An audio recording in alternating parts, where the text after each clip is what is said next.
Okay, so we get that carbon-hydrogen backbone, we can make rings, we can make double bonds, we can make different orientations. Now we can start building on extra pieces that we call functional groups. So functional groups are a part of a molecule that are going to affect how that molecule chemically reacts with other substances. And again, life is just chemical reactions at the right place at the right time. So it's the functional groups on organic molecules that are doing the chemical reactions, that are participating in those chemical reactions. And functional groups are going to have the same properties regardless of what type of molecule they're attached to. So if they're attached to a sugar, if they're attached to a fat, if they're attached to DNA, they're going to react the same way. Okay. So here we're looking at a lot of hydroxyl groups on this glucose molecule. So these OH are hydroxyl groups. And because those are really polar, that's what those hydroxyl group is what lets sugar, glucose, dissolve in water and interact with water because it can make hydrogen bonds. This hydroxyl group is polar, so it can make hydrogen bonds with the polar water molecule. So functional groups determine the chemical properties and the chemical interactions of a molecule. So just to kind of drive home how important this is, functional groups also give very unique properties to the biological importance of a molecule.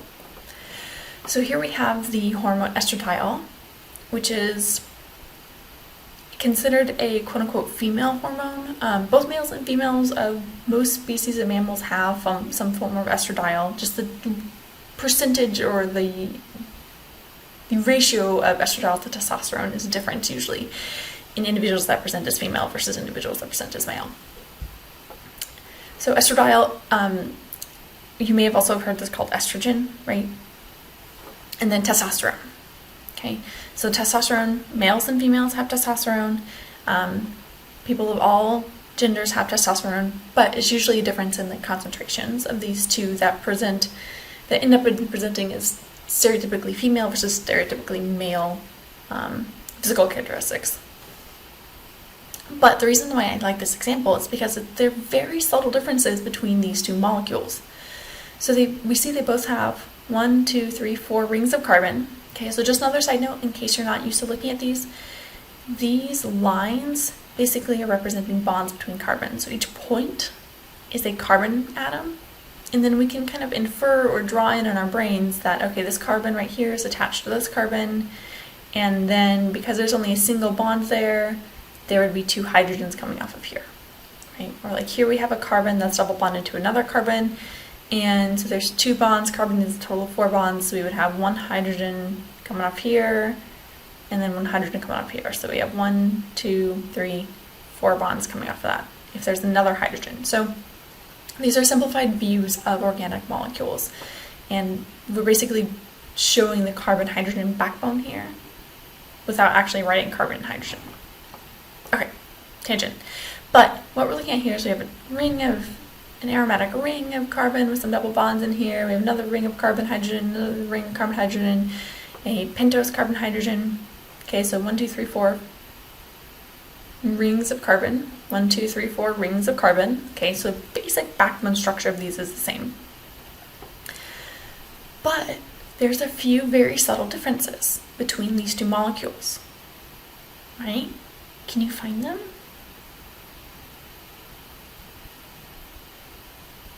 Can you play I Spy?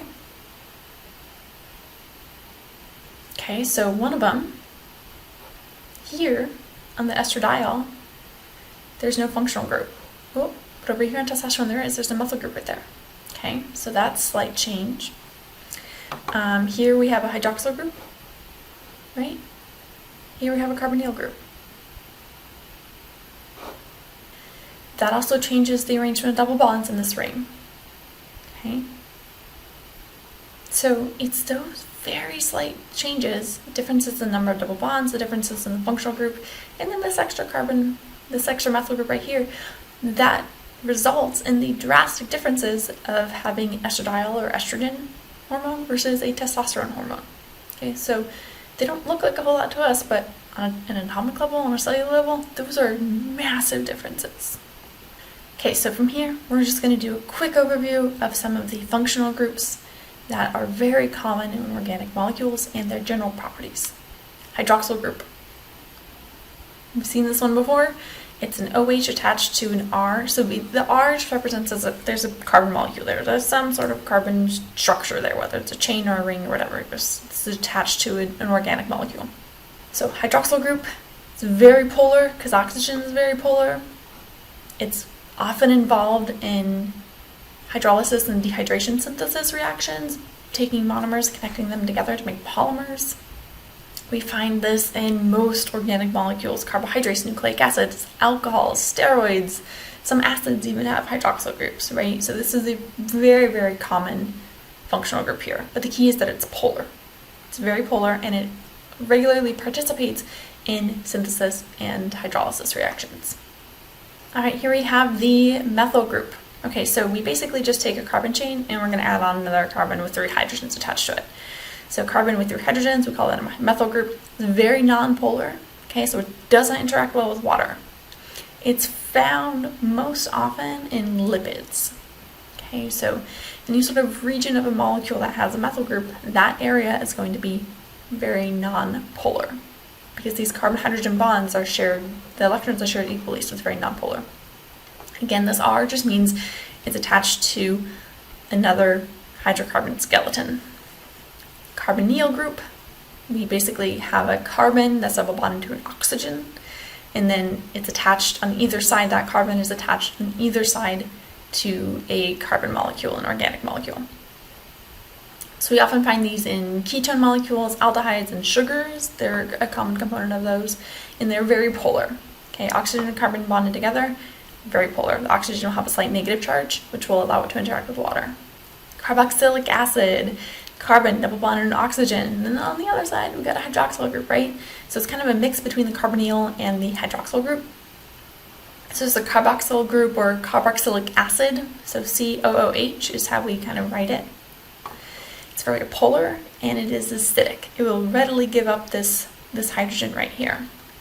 We find this in very common, well, in all amino acids.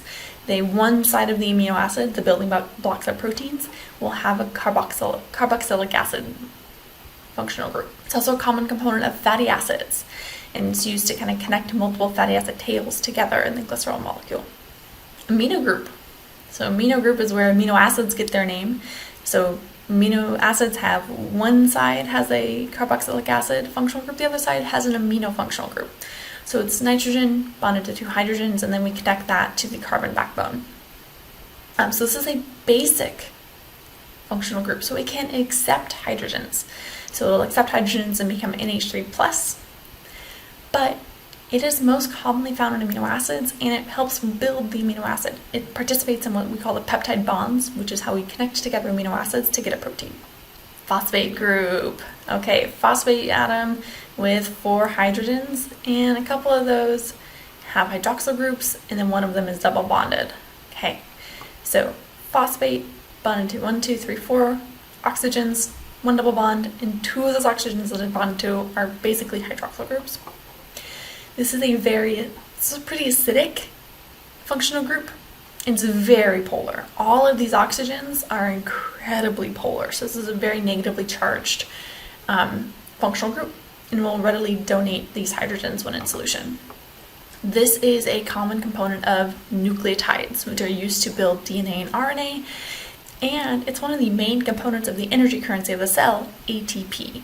In the ATP molecule, there's 3 of these connected together, and that's how we get energy. So sulfhydryl groups, this is a sulfur atom connected to a hydrogen, and then connected to its R group, its carbon backbone. These will play an important role in the structure of proteins because they can create covalent bonds between other sulfhydryl groups. And so they can actually get rid of these hydrogens, and then these sulfur atoms can bond together, which can create what we call a disulfide bridge, which is a very strong connection between different amino acids within a protein. So they help to provide structure to proteins. So some amino acids, the monomers of proteins, will have sulfhydryl groups. Okay, those are all the major functional groups that we'll be talking about. Again, we're mostly focused on what molecules are these commonly found in, what are their general properties, and what's their formula?